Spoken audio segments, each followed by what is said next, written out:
Vážení prijímatelia, dovoľte mi privítať vás pri inštruktážnom videu k tomu, ako podať žiadosť o poskytnutie dotácie na projekty rozvojovej spolupráce v roku 2025. V rámci tejto prezentácie a tohto inštruktážneho videa si prejdeme najskôr všeobecné zásady žiadosti o poskytnutie dotácie, a teda čo je nutné dodržať pri vyplňaní žiadosti, a neskôr sa pozrieme na jednotlivé časti v žiadosti o poskytnutie dotácie a teda prejdeme si konkrétne polia, ktoré ako žiadateľ musíte v žiadosti vyplniť. Čo sa týka všeobecných zásad žiadosti o poskytnutie dotácie, ktorú budem ďalej už nazývať len žiadosť, prosím o použitie nových formulárov z roku 2025, a teda formulárov z príslušnej výzvy, na ktorú tú žiadosť podávate. Použite prosím na vyplňanie výlučne slovenský jazyk a vyplňajte slovenské verzie formulárov. Anglické verzie sú najmä informačné. Taktiež vyplňte všetky časti formuláru žiadosti a žiadosť prosím označte príslušným číslom, ktorý vám vygeneruje dotačný portál pri založení žiadosti. Je nutné, aby všetky údaje medzi žiadosťou a jednotlivými prílohami, ako je logický rámec, personálna tabuľka, harmonogram aktivít a rozpočet, aby všetky informácie boli zosúladené, aby tam bolo rovnaké pomenovanie projektu, rovnaké aktivity, rovnaké pozície, rovnaká dĺžka projektu a trvanie aktivít. Vyplňajte prosím žiadosť bez inštrukcií v tele. Tento rok sme pri formuláre žiadosti využili iný formát, a teda v prvej časti toho dokumentu, ktorý si stiahnete, máte čistú žiadosť bez inštrukcií. Do tejto časti prosím vpisujte vašu žiadosť. V druhej časti toho dokumentu sa nachádza inštruktážna časť, kde máte vlastne rovnaký formulár žiadosti, len sú tam pridané aj inštrukcie vlastne za každú tú jednu kolónku. Túto časť s inštrukciami po vyplnení žiadosti prosím vymazať, a teda nepodávajte nám žiadosti aj s inštrukciami. Naopak vás prosíme, aby ste nevymazávali povinné časti a nepridávali nové časti. V jediných miestach, kde bude nutné pridanie si ako keby nových riadkov, je keď budete mať viacerých partnerov projektu, tak ako keby pridať novú časť ako nového partnera, alebo pri aktivitách si ako keby nakopírovať ten formulár aktivity na toľko aktivít, koľko vo vašej žiadosti potrebujete. Prosím o kontrolu formátu, v ktorom budete žiadosť a prílohy podávať. Tento formát je špecifikovaný ako vo výzve, tak aj v dotačnom portáli tesne pred odovzdaním tejto žiadosti, aby ste sa vlastne vyhli chybám.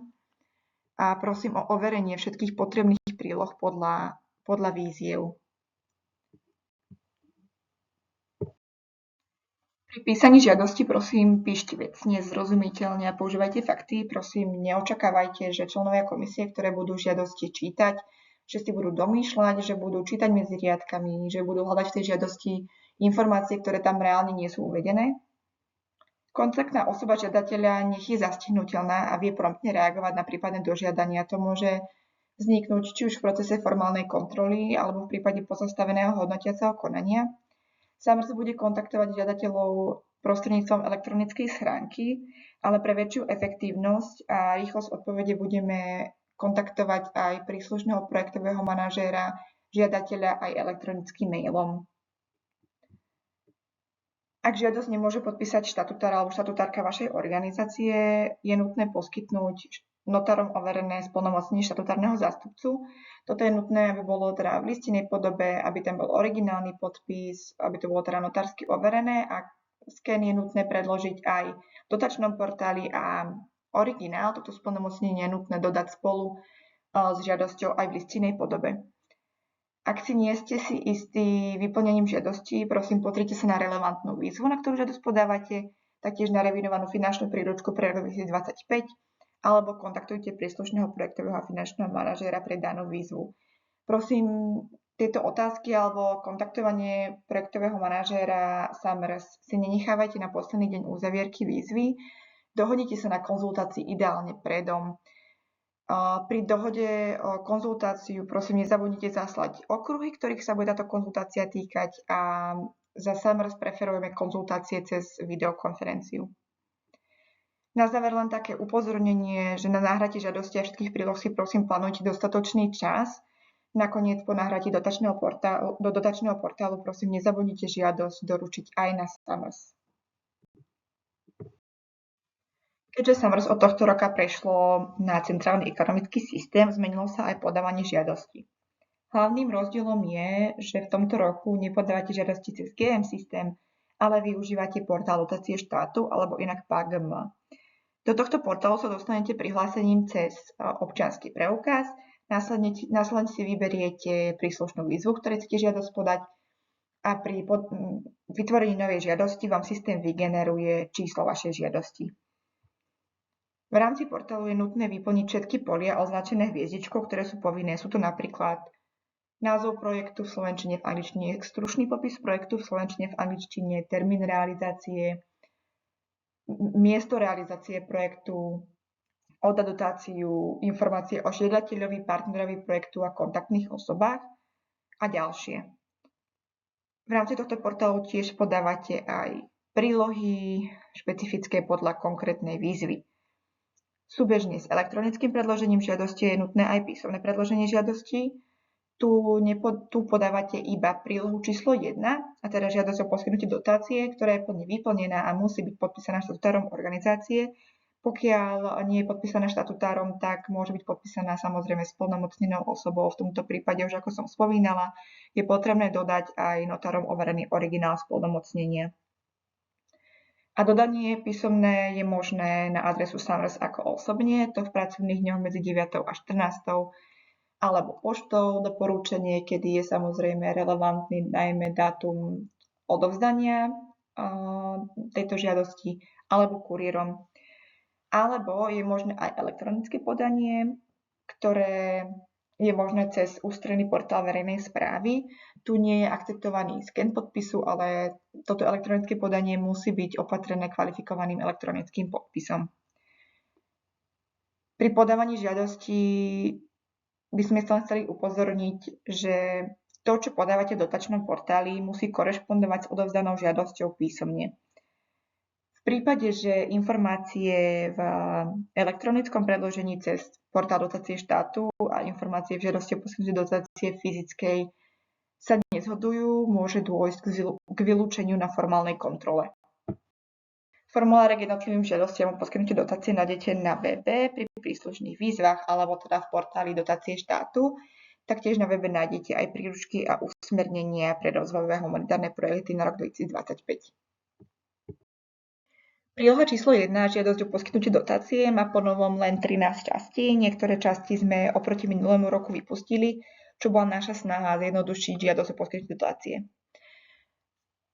Formulár sa skladá z úvodných informácií a z 12 ďalších častí, ktoré je potrebné vyplniť.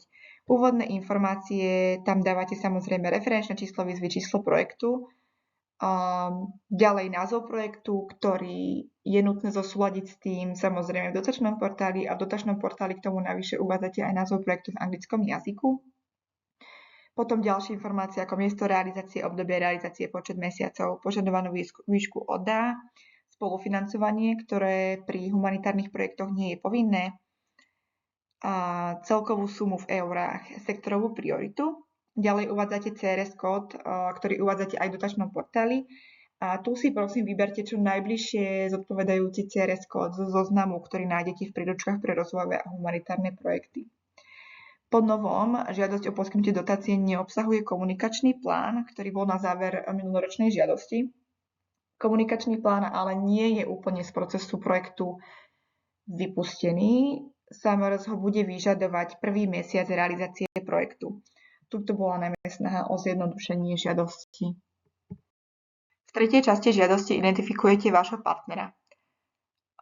Uvádzate tu základné informácie o partnerovi, ako je názov, právna forma, štát, v ktorom partner pôsobí, dátum a číslo registrácie. Žiadateľ má povinnosť mať aspoň jedného partnera z krajiny realizácie projektu. Pokiaľ máte partnerov viac, či už z krajiny realizácie projektu, alebo aj zo Slovenska, alebo z iných krajín, tak túto tabuľku identifikácie partnera si môžete nakopírovať a uviesť všetkých partnerov. Ďalej uvádzate skúsenosti partnera s obdobnými aktivitami. Tu uvádzate, či partner už mal na starosti alebo implementoval obdobný projekt v podobnom sektore, alebo teda v akom sektore, kto bol donorom, aký finančný obnos bol alokovaný pre tento projekt, aké mal projekt konkrétne aktivity a výstupy. Ďalej uvádzate históriu spolupráce, kde prosím o uvedenie vecného opisu konkrétnej spolupráce medzi vami a ako žiadateľom a vašim partnerom, či ste v minulosti boli spolu v nejakom konzorciu, či ste v minulosti spolu realizovali nejaký projekt. Ak áno, aký projekt? A ak nie, tak akým spôsobom ste sa s týmto partnerom skontaktovali a podobne. Štvrtá časť žiadosti obsahuje stručný popis projektu, ako v slovenskom, tak aj v anglickom jazyku. Popis projektu má byť stručný a teda prosíme o dodržanie limitu 1250 znakov. Tento limit je rovnaký ako v formulári žiadosti, tak aj v dotačnom portáli. A keďže vás dotačný portál nepustí uviesť viac ako 1250 znakov, tak si prosím na toto dajte pozor, aby ste uvádzali ako v dotačnom portáli, tak aj v prílohe žiadosti rovnaký popis. Prosíme tiež o zjednotenie projektu, aby tam boli rovnaké aktivity, aby tam boli rovnaké cieľové skupiny, hodnoty, miesto realizácie a podobne. A preto práve odporúčame, aby ste popis projektu písali až na záver, a keď už budú jasné všetky špecifika žiadosti a toho projektu, aby teda tento stručný popis korešpondoval s tým projektom.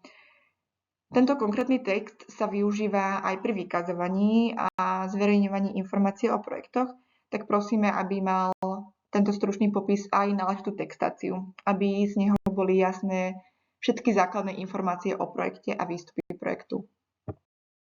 V 5. časti uvádzate miesto realizácie projektu, ktorú prosíme uviesť na čo najnižšiu úroveň. Príkladom môže byť, že uvediete krajinu, napríklad Libanon, potom oblasť, napríklad Bika a potom aj obec, v ktorej budete pôsobiť, napríklad Al-Faur. Pri rozvojových projektoch prosíme špecifikovať miesto realizácie aspoň na kraje. Samozrejme, bude to závisieť na type projektu, ale čo najkonkrétnejšie, ak by sa dalo. Taktiež odporúčame zváženie miesta realizácie pri humanitárnych projektoch, a to najmä v kontexte možného zhoršenia bezpečnostnej situácie. Pri hodnotení žiadosti sa vždy berie do úvahy aj stanovisko zastupiteľského úradu, ktorý veľmi prihliada na bezpečnostnú situáciu v danej oblasti. 6. časť žiadosti sa zaoberá popisom východiskovej situácie. V rámci tohto popisu prosíme žiadateľov, aby vychádzali najskôr zo všeobecnej situácie v krajine realizácie a aby ste túto situáciu postupne zameriavali na sektor, v ktorom chcete pôsobiť, na miesto realizácie, v ktorom túto intervenciu plánujete. V celom popise východiskovej situácie prosíme o reflektovanie prierezových tém, a to aj v prípade, pokiaľ projekt na tieto prierezové témy nie je priamo zameraný. Všetky informácie z popisu prosíme podložiť konkrétnymi dátami. Ak to nie je možné podložiť dátami, tak aspoň popis toho, ako ste k týmto informáciám prišli. Ak to je možné podložiť dátami, tak prosíme o nejaké uvedenie zdroja. Nemusíte to robiť samozrejme ako v diplomových prácach vo forme poznámok počiarov, ale aby bolo ako keby z toho popisu situácie jasné, že odkiaľ k týmto dátam prichádzate. Ak uvádzate nejaké dáta týkajúce sa osôb, tak prosíme tiež o reflektovanie rovnosti žien a mužov, dievčat a chlapcov. Opäť ako keby rozdelenie. 7. časť žiadosti o dotáciu sa venuje cieľovým skupinám a je rozdelená na 3 podčasti. V prvej prosím o uvedenie konkrétnej cieľovej skupiny, ich kategóriu zraniteľnosti, etnikum, niečo, čo je proste pre tú skupinu charakteristické. Taktiež prosím o uvedenie počtu priamych a nepriamych prijímateľov s ohľadom na rozdelenie pohlavia.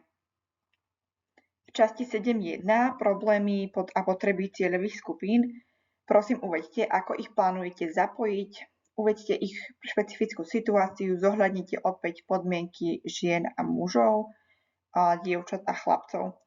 Tu prosím už nepíšte niečo, čo sa týka celej populácie.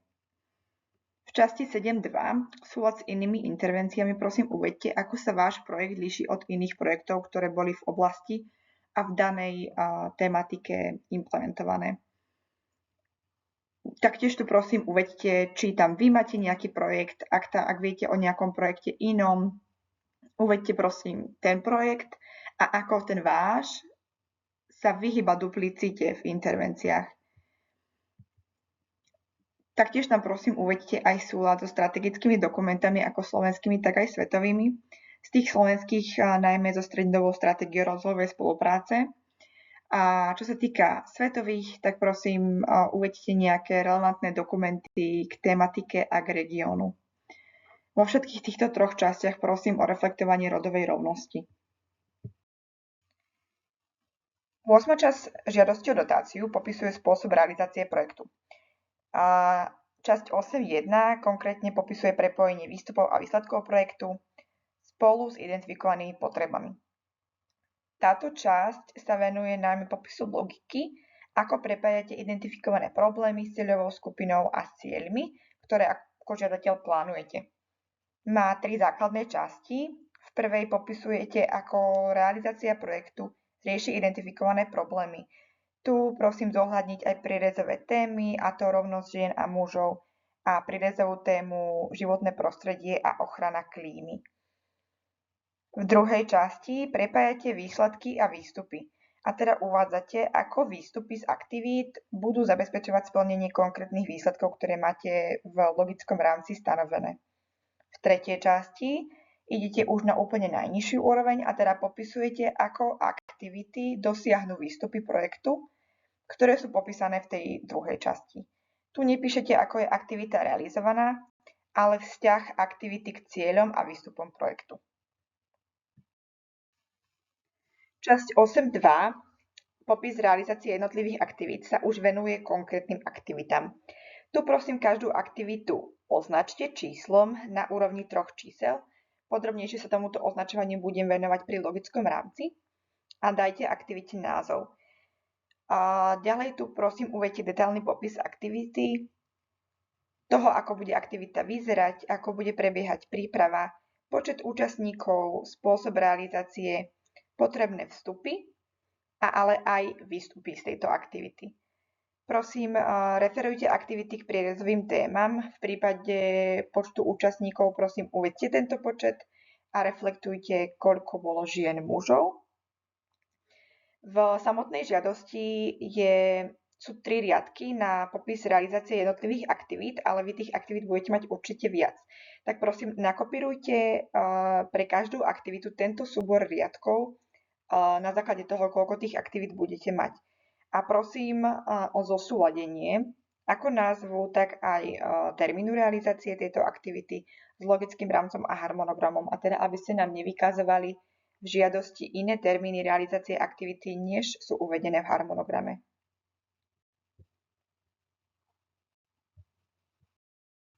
Časť 8.3 sa zaoberá monitorovaním projektu. Ak nevysielate terénneho pracovníka do krajiny realizácie, tak monitorovaciu cestu máte povinnú. V tomto prípade odporúčame, aby sa monitorovacej cesty zúčastnil riadiaci personál projektu. V tejto časti prosím popíšte aj konkrétnejšie, že koľko ciest plánujete v projekte, kedy ich plánujete a kto sa ich zúčastní.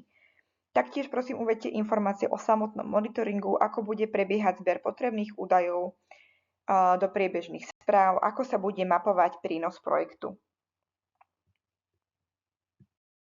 9. časť žiadosti sa týka situácie po realizácii projektu a udržateľnosti.